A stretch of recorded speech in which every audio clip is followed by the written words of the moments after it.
Welcome to the channel, and kudos for being here. There is an adage that states that you become like the 7 people you hang around most. Thus, the more you watch finance videos on YouTube, the higher your chances of reaching financial independence.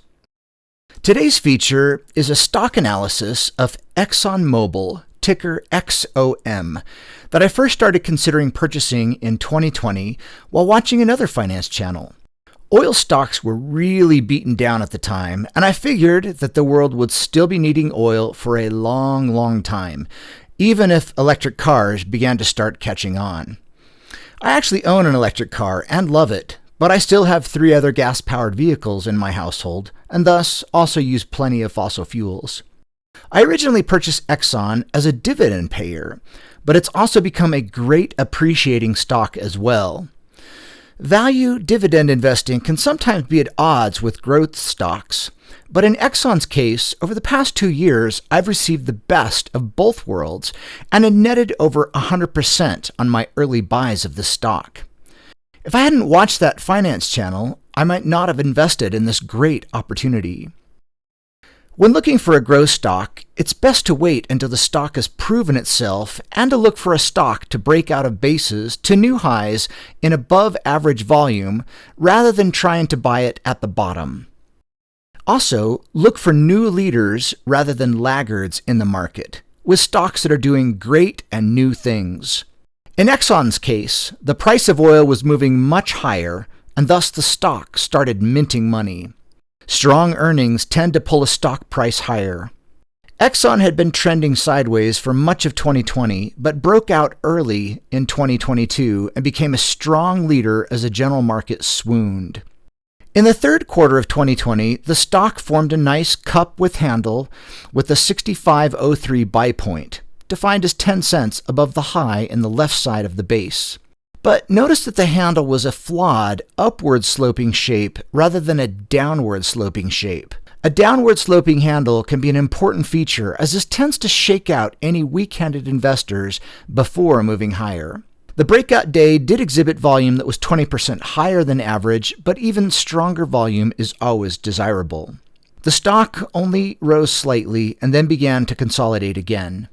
If you follow the rule of selling a stock if it falls 8% below the ideal buy point, then the stock did trigger that rule as it sank below 59.82. But note that the stock closed at the high point rather than the low point of the day. Notice also that the heavy volume occurred the day before the day the sell rule was crossed, which may have given some comfort.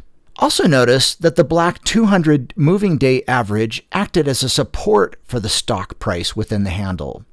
Institutional investors tend to use the 50-day and 200-day moving averages to time purchases, and if you notice a stock gaining support at either of these lines, it may be a sign that large and wealthy institutions are purchasing the stock.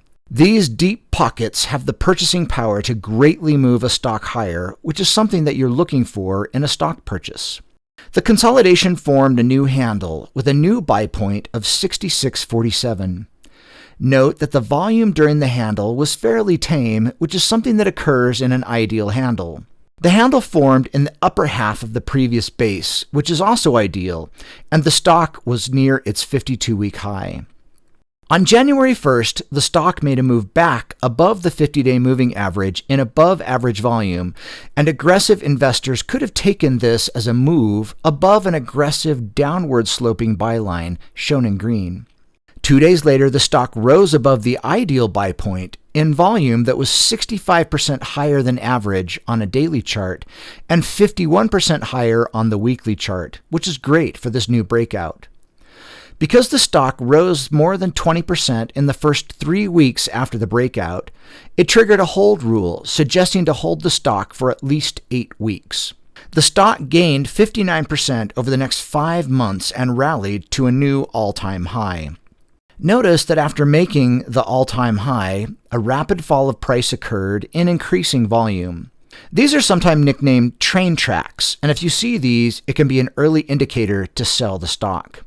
The stock has since consolidated with a base that is less than 25% deep, which is positive for the stock. Wide and loose bases can be a sign to sell the stock. A new handle on Exxon's chart has since formed with a new buy point of 97.62. And note that volume is low within the handle. Wait and see if Exxon can again rally above the new buy point and consider a purchase if it moves above this point. In your quest to reach financial independence, finding stocks that can increase 59% can greatly speed up the time to reaching your freedom. If you found this information helpful, please consider hitting the like button and subscribing to the channel. Cheers!